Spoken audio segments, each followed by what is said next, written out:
In the year 1347, death came to Europe, not with the sword but with sickness. Blackened, swollen lumps appeared on their bodies, followed by fever, vomiting, and an agonizing death within days. The first known outbreak in Europe began in the Italian port of Messina. 12 Genoese trading ships limped into the harbor, their crew either dead or dying from an unknown illness. And now, the battle for the survival of mankind has begun.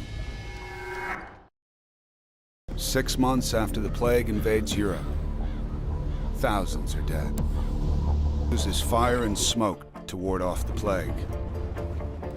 No one suspects it's carried by rats.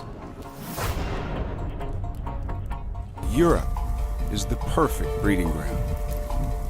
Hundreds of cities, 80 million people living in close quarters. These cities had all the conditions to sustain plague, the filth, the squalor. And then you had this massive number of people all packed together in these small dwellings, and it was the exact sort of situation you would want if you were trying to cause a plague epidemic. During its rampage through Europe, like any natural-born killer, it became smarter, more advanced. It mutated and found new ways for it to be spread. They are airborne.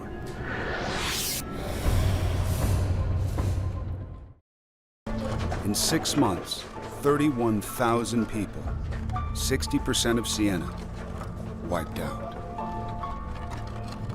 More than 2 out of every 3 persons you knew in Siena were gone. So many died that all believed it was the end of the world.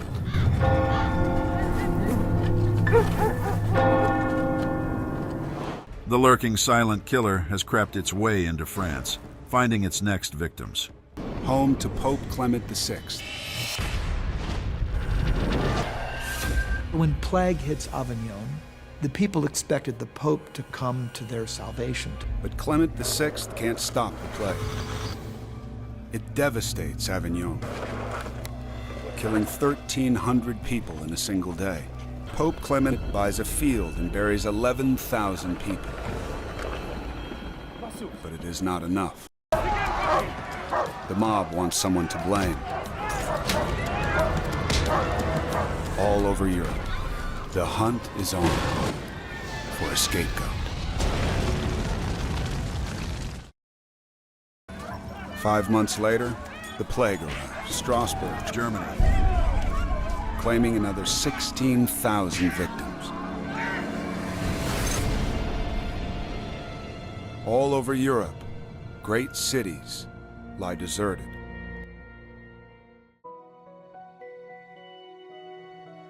Those who survived weren't the same. They walked through empty streets, haunted by the faces of those they lost. The world eventually moved on, but the echoes of that darkness never truly faded. In the end, the Black Death wasn't just a disease. It was a reminder of how fragile life can be.